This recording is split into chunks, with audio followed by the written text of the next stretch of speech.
நேயர்களே, தற்போது ஈரானுக்கும் அமெரிக்காவுக்குமான போர் மேகங்கள் எந்த அளவில் இருக்கிறது?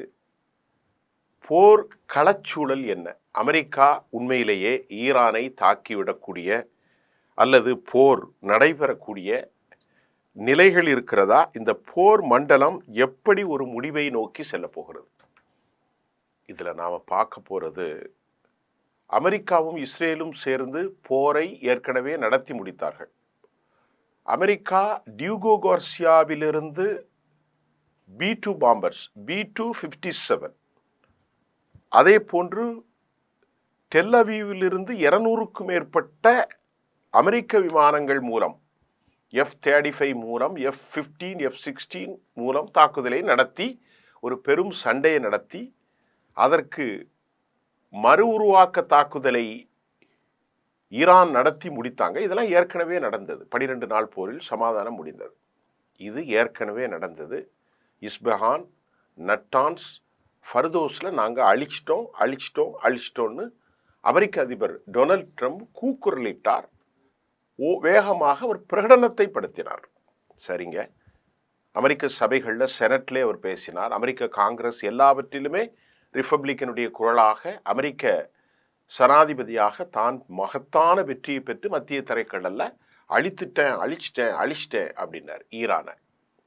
இப்போ ரெண்டாவது என்ன பாயிண்ட் அப்படின்னா, இப்போ ரெண்டாவது அழிக்க போறேன்னு சொல்லி அர்மதா என்று உலகத்திலே ஒரு நகரத்தில் நகரும் கப்பல் நகரம் அப்படின்னு சொல்லலாம். அவ்வளோ பெரிய நகரத்தை, அவ்வளோ பெரிய கப்பலை, அவ்வளோ பெரிய ஏவுகணைகள், மிசைல்கள், டெக்னாலஜிகள், ரேடார்கள், மோனிசென்ஸுகள், அணு ஆயுத தளவாடங்கள், ரேடார் சிஸ்டங்கள், சேட்டலைட் கம்யூனிகேஷன், சென்காம், இன்னும் இல்லாமல் அதாவது ஸ்ட்ராட்டஜிக் சென்டரு, இன்னும் என்னெல்லாமோ நமக்கு தெரிந்தது தெரியாதது அவ்வளவும் வச்சு ஒரு கப்பலை கொண்டு நிறுத்தியாச்சு. ஓமன் இடைகுழால வந்தாச்சு. இப்போ தாக்க வேண்டியதானே? இப்பொழுது அமெரிக்க அதிபர் என்ன சொல்கிறார்? தாக்குதலை நாங்கள் தாமதப்படுத்துகிறோம். காரணம், நீங்கள் மேசைக்கு வாங்க பேசுறதுக்கு. இது புரியல, ரொம்பவே குழப்பமாக இருக்குது. ஏற்கனவே தாக்கி, ஏற்கனவே முரண்பட்டு, நீ என் மேலே கை வச்சா உன் நாடு இருக்காதுன்னு எச்சரிக்கை விட்டு கெமேனி போனவர்கள் டொனால்ட் ட்ரம்பை உயிருக்கு ஆபத்து விளைவிக்க சதித்திட்டம், என்னை கை வைத்தால் நீ என்ன ஆகும்ன்றெல்லாம் பேசி போரை நடத்தி அடுத்த போருக்கு வந்தாச்சு. ஆனால் இப்போது அமெரிக்கா தாமதிப்பதன் காரணம் என்ன? இப்போ நம்ம பேச போகிறோம். சில காரணங்களை சொல்லிட்டு போகிறேன். அமெரிக்காவிடத்தில் போயிங் OCC ஃபத்தா 2, அமெரிக்காவிடத்தில் போயிங் ஃபத்தா 2 அல்ல என்கின்ற ஒரு பெரிய விமானம் அங்கு ஒன்று இருக்கிறது. அதன் மூலமாக அவர்கள் ஒரு சமீட்சையை பார்த்தபோது அந்த பிராந்தியத்தில் அணு ஆயுத கதிர்கள் இருந்ததாகவும் ஈரான் அணுகுண்டை தயார் செய்து வைத்திருப்பதாகவும் அமெரிக்கா அச்சப்படுகிறது. ஆகவே ஒருவேளை நாம் தப்பித்தவறி தாக்கினால் நம்மை காலி செய்து விடலாம். நம்முடைய மனசாட்சியாக இருந்த இஸ்ரேலை அணுகுண்டை போட்டு எந்த எல்லைக்கும் போயிடுவாங்க, இவங்க மோசமான ஆளு, வாழ்ந்தாலும் செத்தாலும் பரவாயில்லன்னு ஒரு ஃபத்துவா வேற கொடுத்துருக்காரு, கடைசி போர்னு. அதனால் அந்த போயிங் OCCயில் இருக்கக்கூடிய ஒரு சில டெக்னாலஜிஸ் மூலம் கதிரியக்க துகள்களை கண்ட அவர்கள் அமெரிக்கா அஞ்சுகிறார்கள். இது ஒன்று. ஆகவே தான் மேசைக்கு வாங்க அப்படின்னு கூப்பிட்றாங்க. இரண்டாவதாக, ஈரானில் இருக்கக்கூடிய ஃபத்தா 2 கான்டினென்ட், அதாவது கண்டம் விட்டு கண்டம் வீசக்கூடிய பெரிய மிசைல், இதனுடைய வேகம் ஒளி வேகத்தை விட 13 மடங்கு அதிகம். நல்லா புரிஞ்சுக்கிடுங்க. ஃபத்தா 2 எவ்வளவு இருக்கு? ஒளி வேகத்தை விட 13 மடங்கு அதிகம். இதை ஏர் டிஃபென்ஸ் சிஸ்டத்தில் தாடாக இருந்தாலும் அயன்டோம், அயன்பீம், பேட்டரியாட்டை எதை வச்சு நிறுத்த முடியாது. ஏன்னா 13 மடங்கு அதிகம். இதை சுட்டு வீழ்த்த சாத்தியக்கூறு இல்லை. நம்முடைய கப்பல்களுக்கு தொடர்ந்து 4 வீசினா காலி, கப்பல் மூவ் ஆகாது. அப்படிங்கிறதும் அவர்கள் அமெரிக்காவின் அச்சத்துக்கு காரணம். இப்போ மூன்றாவது அச்சம் என்னன்னா, இன்டர்நெட் ஷட் டவுன். அப்புறம் அமெரிக்காவிலிருந்து ஸ்டார்லிங் போட்டு அதையும் காலி செஞ்ச பிறகு இன்டர்லிங்க் இல்லாத காரணத்தினால் உளவு அமைப்புகளின் சரியான விவகாரம் அமெரிக்காவுக்கும் இஸ்ரேலுக்கும் கிடைக்க மறுக்கிறது. அதனால் என்ன நடக்குறங்கிற தகவல் இல்லை. 15,000க்கு மேற்பட்டவனை காலி செஞ்சிட்டாங்க, தூக்கில் போட்டு. இதுவும் அமெரிக்காவுக்கு பின்னடைவு.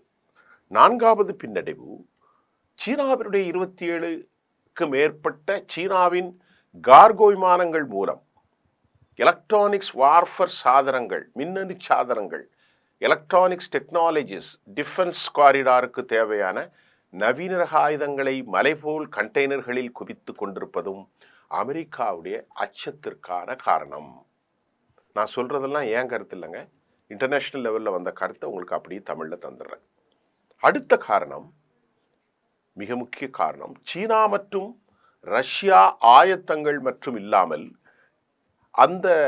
அவர்கள் வெளிப்படையாக ஈரானுக்கு ஆதரவு கொடுப்பது குறித்து சொன்ன விவகாரங்கள், இந்த போர் குறித்த கவலைகள், நீண்டகால போர் வந்தால் அமெரிக்கா தாக்கு பிடிக்காது என்பதையும் அவர்கள் அறிந்துதான் ரொம்ப கவலையோடு தயக்கத்தில் அமெரிக்கா இருக்கிறார்கள்.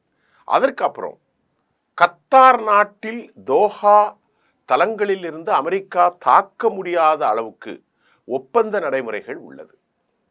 வேற எந்த அரபு நாடுகளில் உள்ள தளங்களிலும் இருந்து தாக்குதலை அமெரிக்கா ஒருபோதும் மேம்படுத்த முடியாதென அரபு கூட்டாளிகள் அனைவரும் ஈரானுக்கு எதிராக நாங்கள் செயல்பட மாட்டோம் என்று சொன்னதும், ஒரு கப்பலை வைத்துக்கொண்டு 10 கப்பலை வைத்துக்கொண்டு கடலுக்குள் ஓடி ஒழிக்க முடியாது என்பதும் அவர்களுக்கு தெரியும்.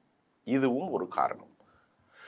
6வது 7வது காரணம், இஸ்ரேலுக்கு ஆதரவாக ஈரான் மிரட்டல் விடுவிக்கும் நடவடிக்கை, இந்த போர் யுக்தி இருந்த போதிலும் அரபு நாடுகள் மத்தியில், கூட்டமைப்பு மத்தியில் இஸ்ரேலுக்கு ஆதரவாக எந்த ஒரு ஆதரவையும் வரும் காலத்திலும் எந்த காலத்திலும் அமெரிக்காவால் பெற முடியாது.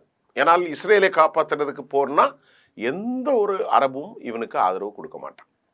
ஒருவேளை அமெரிக்கா ஈரான் மற்றும் இஸ்லாமிய குழுக்கள் மூலம் தோற்கடிக்கப்பட்ட நிலையில் அமெரிக்கா தற்போது யோசனை செய்து வருகிறது.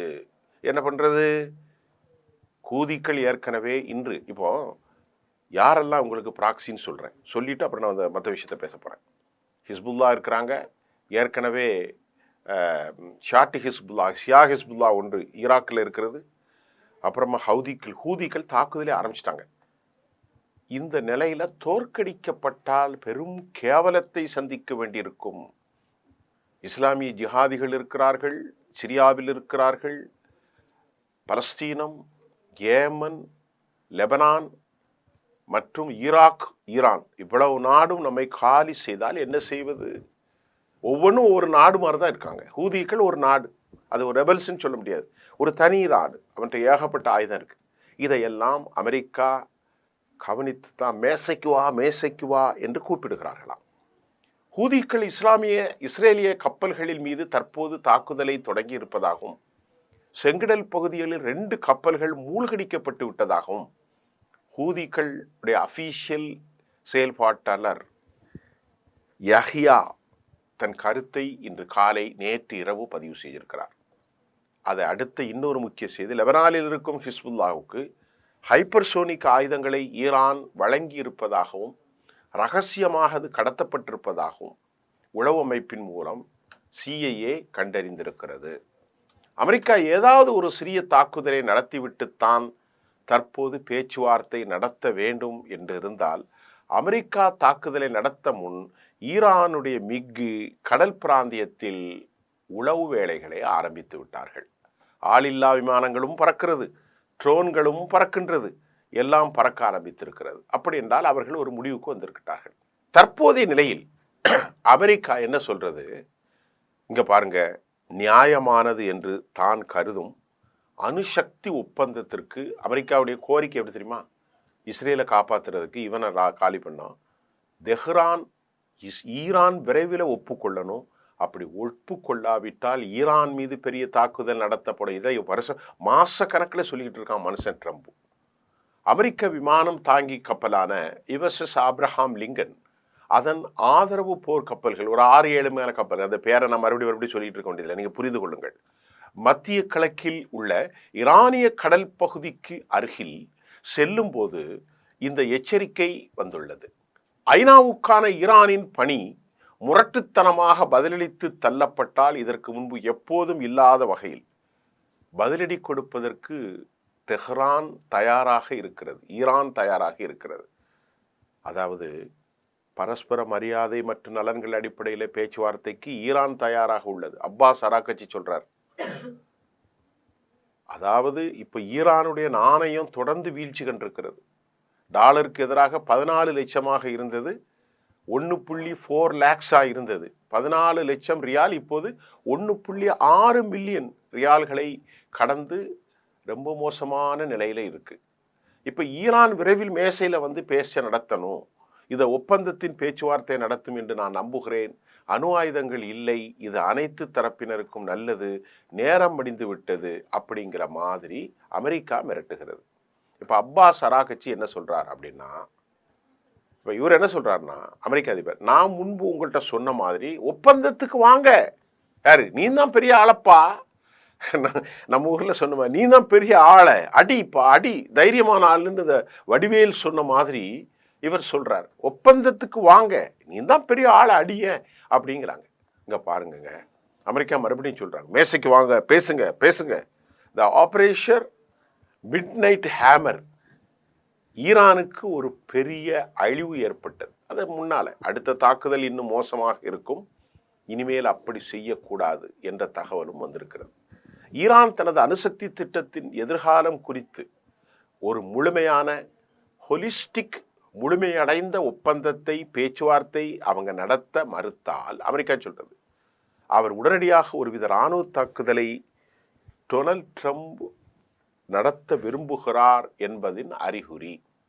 இப்ப ஐரோப்பிய ராஜதந்திரிகள் இந்த வாரத்தில் ஒரு நெருக்கடி உருவாகும், சண்டை நடக்கும் எதிர்பார்த்தார்கள். மேலும் ஈரானுடைய பழிவாங்கும் நடவடிக்கைகளின் அளவு குறித்து இஸ்ரேலின் பதட்டத்தின் அறிகுறியையும் காண முடிகின்றது.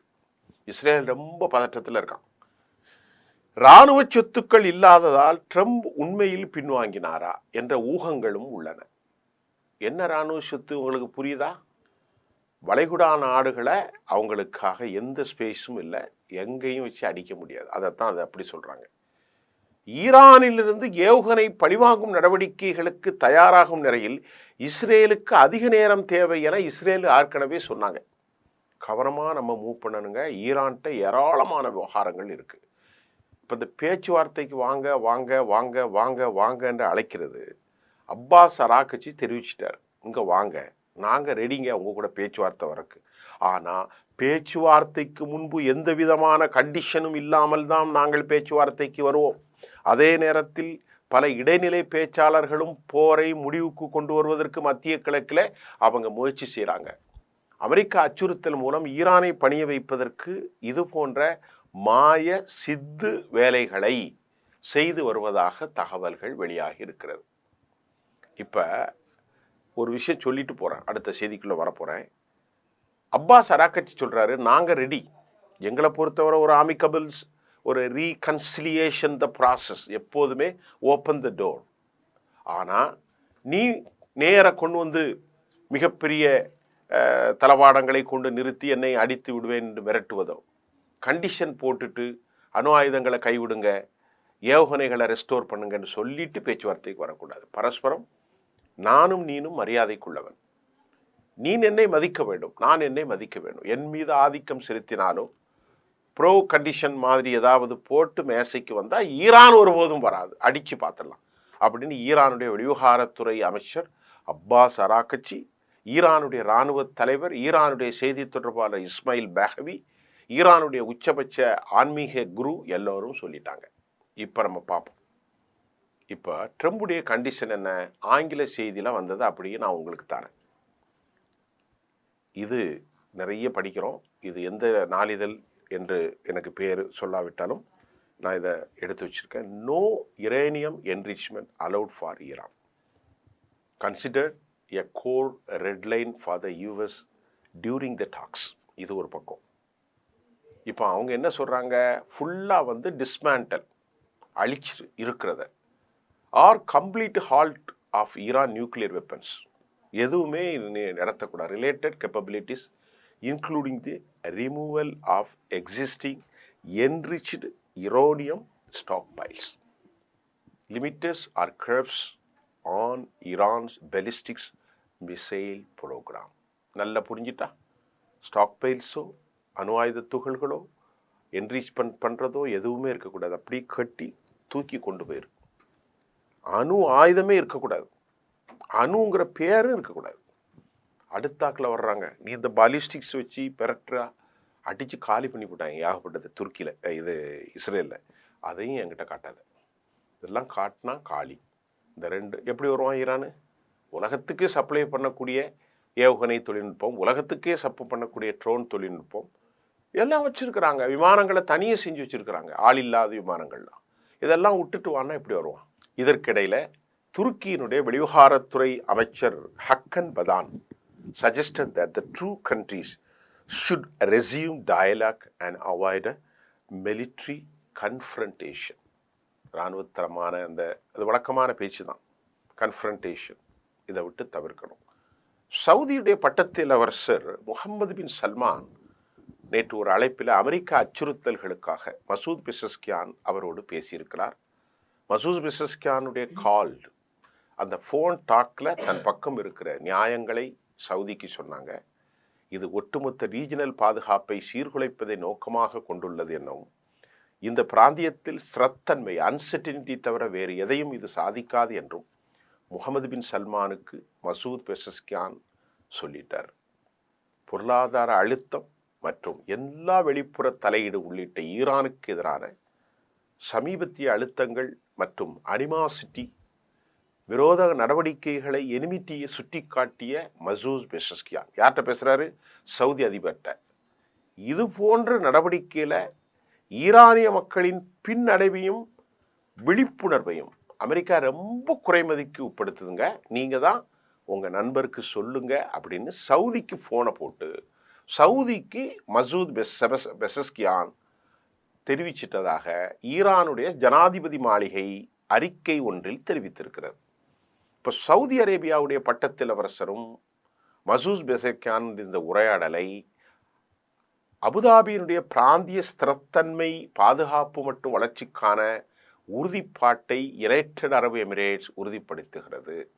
இதற்கிடையே ஈரானுடைய ராஜதந்திரி ஷம்கானி அவர் ஒரு பேட்டியை கொடுக்கிறார். அந்த பேட்டியினுடைய தமிழாக்கம் இதோ. அதாவது, கடல்ல நாங்கள் கன்னி வெடிகளை வைத்திருக்கிறோம். எதில்? ஹொர்மூஸில். இது ஒரு தற்கொலை படை மூலம், நான் நேற்று கூட சொன்னேன், 300க்கும் மேற்பட்ட ஏவுகணைகளை சுமந்து செல்லும் தற்கொலை போட்ஸ், அதாவது அது ட்ரூ கப்பல் தான், அது க்ரூஸ் போட்டுகள் மூலம் அமெரிக்க கடல் படைகளை தாக்கி அழிக்கும் ஏற்படுத்தும் வகையில் அலி ஷம்கானி சொல்கிறார். இந்த தற்கொலை ட்ரோன்கள் மூலம் தாக்குகிறோம். ஆழமான கடலில் நீரில் மூழ்கி கப்பல் கன்னிவெடி பதுக்கி வைத்து தாக்குதல் நடத்துவதற்காகவும், இதனுடைய ஃபுல் ரிமோட் லேண்ட்ஸ்கோப், அதாவது தரைக்கு மேலிருந்து ரிமோட் கண்ட்ரோல் தொழில்நுட்பங்கள் மூலம் ஈரான் இயக்கப் போவதாகவும், இந்த ஹெர்மூஸ் தாக்குதல் நடைபெற்றால் உலகின் பல்வேறு நாடுகளின் ஒட்டுமொத்த க்ரூட் சப்ளை காலி அவுட். இதுக்கு தான் தயார் பண்ணி வச்சுருக்காங்க. 25%, 20-30% போகுது இன்டர்நேஷ்னல் ட்ரேடில் ஹெர்மூஸ். இதுக்கு இடையில் ஈரானுடைய ஷாஹித் பஹாரி ட்ரோன்கள் தாக்குதல் நடத்த இருப்பதாக கூறப்படுது. இந்த ஷாஹித் பஹாரி மிகப்பெரிய கப்பல். இந்த கப்பலில் தான், பஹாரி கப்பலில் தான் ஏற்கனவே அவங்க எல்லா ட்ரோன் சிஸ்டம் வச்சுருக்கிறாங்க. இந்த ட்ரோன்கள் மூலம் அமெரிக்க கடற்படையான அமெரிக்காவினுடைய அச்சுறுத்தலுக்கு விடுவிக்கும் மாதிரி பஹோரி மத்திய தரைக்கடலில் ஹெர்மூஸ் பக்கத்தில் வந்தாச்சு. பாரசீக வளைகுடா தான் உலகத்தில் பல்வேறு நாடுகள் மத்தியில் தற்போது பேச்சு பொருளாக மாறி இருக்கிறது. ஈரானுடைய இந்த கடற்படை பஹாரி முதல் நேவல் கேரியர். அவ்வளவு சிஸ்டம் இருக்கு, என்ன சிஸ்டம் இருக்குன்னு தெரியாது. இவனுக்கு வெள்ளவனுக்கு புல்லும் ஆயுதன மாதிரி அந்த பஹாரி நேவல் கப்பலில் என்ன வச்சிருக்கிறான் அந்த போரில் அமெரிக்கா. அதுக்கிடையில் அவன் 100 வச்சுருந்தா இவன் 50 வச்சுருந்தாலே போதும். அந்த அளவுக்கு வலிமையான குரூப்ஸ். அவன் அர்மதாவை கொண்டு வச்சுருந்தா இவங்க 50, பாதி அர்மதாவை இருந்தாலும் போதும். இப்போ மற்ற நாடுகள்லேருந்து என்ன நடக்கிறாங்கன்னு நம்ம பார்ப்போம். அமெரிக்கா பயப்படுறதுக்கு காரணம் என்னென்னா, முதல்ல ரஷ்யா, சீனா, யூரோப்பா, இந்தியா, கனடா, எல்லாருமே இவனை அமெரிக்கா தோக்கணும்னு நினைக்கிறான். இவன் ரொம்ப மோசமாக போயிட்டு இருக்காங்க. அதுக்கு பிரச்சனை உக்ரைன், தைவான், ட்ரம்பினுடைய நேட்டோ நடவடிக்கைகளை, கனடாவை பிடிக்கிற ஆசை, கிரீன்லாந்தை பிடிக்கும் ஆசை, இதெல்லாம் இவனுக்கு ஒரு பாடம் கற்பித்து கொடுக்க வேண்டும் என உலக நாடுகள் விரும்புவதும் அமெரிக்காவுக்கு நன்கு தெரியும். சீனா ரொம்ப பதட்டம். ஈரான் வெற்றி பெற்றே ஆகணும் அப்படின்ட்டு சீனாவின் எண்ணம். அதாவது தூக்கம் இல்லாமல் ஜீபிங் தன் இரவை கழித்து கொண்டிருக்கிற அளவுக்கு சீனாவின் இந்த தூக்கமில்லாத இரவுகள் என்ன? 400 பில்லியன் US டாலர்கள் சீன முதலீடுகள் ஈரானில் உள்ளது. ஈரானுடைய 26, 27 சரக்கு விமானங்கள் மூலம், கார்கோ ஃப்ளைட்ஸ் மூலம் சீனா தனது ஆயுத தொழில்நுட்பங்களை அனுப்பி வைத்திருக்கிறது. அப்படி என்றால் சீனா எந்த அளவிற்கு மத்திய கிழக்கில் ஈரான் வெற்றி பெற்று ஆக வேண்டும் என நிர்பந்தத்திற்கு உருவாகிறது ரஷ்யாவை விட. ஈரான் வீழ்ந்து விட்டால் அது சீனா வீழ்ந்ததுக்கு ஒப்பாகும். சீனா மிகுந்த இழப்பை மத்திய கிழக்கில் நாடுகளில் சந்திக்கும். எல்லாருமே அமெரிக்கால மாறிடுவான். இந்த அபாயம்தான் சீனாவையும் ஜீபிங்கையும் கதிகலங்க வைத்திருக்கிறது, குறிப்பிடத்தக்கது. அதனால தான் சீனா என்னெல்லாம் அனுப்பியிருக்கு அப்படின்னு ஒரு தகவல் நமக்கு கிடைச்சிருக்கு. அதை நான் உங்களுக்கு மெதுவாக சொல்கிறேன். சீனா அந்த 27 கண்டென்ட்ல ஹை டெக்னாலஜிக்கல் சிஸ்டம், அடுத்து ஏர் டிஃபென்ஸ் சிஸ்டம், அடுத்து ஆன்டிஷிப் மிசைல், அடுத்து முனிஷன்ஸ், அதனை அடுத்து long range surface to air attack missile components, அதுக்கப்புறம் அட்வான்ஸ்டு ரெடார் சிஸ்டம், அதுக்கப்புறம் electronics warfare suite plus unnamed aerial subsystem போன்ற கருவிகளை சீனா அனுப்பி வைத்திருக்கிறது. இது அல்லாமல் சீனாவின் HQ-9, HQ-90 மிசைல் சீனா வழங்கியிருப்பதாகவும் சொல்லப்படுகிறது. அமெரிக்கா ஏன் தயங்குதுன்னு தெரியுதா? இதுக்கிடையில் Russia S-400 air defence system, S-300 air defence system, சுகா ஏர்கெட் fighter, Su-35 air suspense system, இதையெல்லாம் வழங்கியிருக்கிறார்கள். இது அல்லாமல் Su-57 ஸ்டெல்த் விமானங்களையும் அதிநவீன வடிவமைப்பு கொண்ட விமானங்கள் ஒரு 16 அளவுக்கு இருக்கலாம் என இஸ்ரேல் செய்தி வழங்கியிருக்கிறது. 16 சுகோய் விமானங்களை அது கொண்டதாகும். அதல்லாமல் சுகாய் 57, சுகாய் 57 எத்தனை நாட்டுக்குள்ளே வந்ததுன்னு தெரியல, ஆனால் வந்திருக்கிறது. இதெல்லாமல் ரொம்ப முக்கியங்க. நான் இதை பற்றி ஒரு டாப்பிக்கே கொடுத்துருக்கேன். ஸ்கந்தர் பலிஸ்டிக்ஸ் ஏவுகணை, ஸ்கந்தர் என்று கூட அதை சொல்கிறாங்க. இந்த ஸ்கந்தர் பலிஸ்டிக்ஸ் ஏவுகணைகளை யார் வழங்கியிருக்கிறா? இது அன்னைக்கு நான் ஒரு மாதத்துக்கு இல்லை 2 வாரத்துக்கு முன்னாடி சொல்லியிருந்தேன். இது ரொம்ப ரொம்ப மோசமான விஷயம். உக்ரைனை ஃபுல்லாக காலி செஞ்சது தான் ஸ்கந்தர் பலிஸ்டிக்ஸ் ஏவுகணைகளை. இதை பற்றி ஒரு தனி டாப்பிக்கே சொல்லியிருக்கேன்னு நினைக்கிறேன். நீங்கள் பின்னாடி போய் பாருங்கள். இந்த ஸ்கந்தர் பலிஸ்டிக்ஸ் ஏவுகணைகளை ஈரானுக்கு ரஷ்யா வழங்கிவிட்டதாக ஈரானுடைய அஃபீஷியல் மேகசின் தஸ்னீம் செய்தியை வெளியிட்டிருக்கிறது. இந்த ஸ்கந்தர் ஏவுகணை தடுப்பில் அமெரிக்க வான் பாதுகாப்பு சாதனங்கள் தோல்வி அடைந்ததும் இந்த ஸ்கந்தர் பலிஸ்டிக்ஸ் ஏவுகணை இருந்தால் அமெரிக்க கடற்படை மத்திய கிழக்கு நாடுகளில் உள்ள அமெரிக்க இராணுவ நிலைகளின் மீதும் இஸ்ரேல் இராணுவ நிலைகளின் மீதும் மிகப்பெரிய அளவிலான தாக்குதலை ஈரான் தொடுத்தால் இது அமெரிக்க இஸ்ரேலுக்கு பெரும் பின்னடைவு என்று சொல்லப்படுகிறது.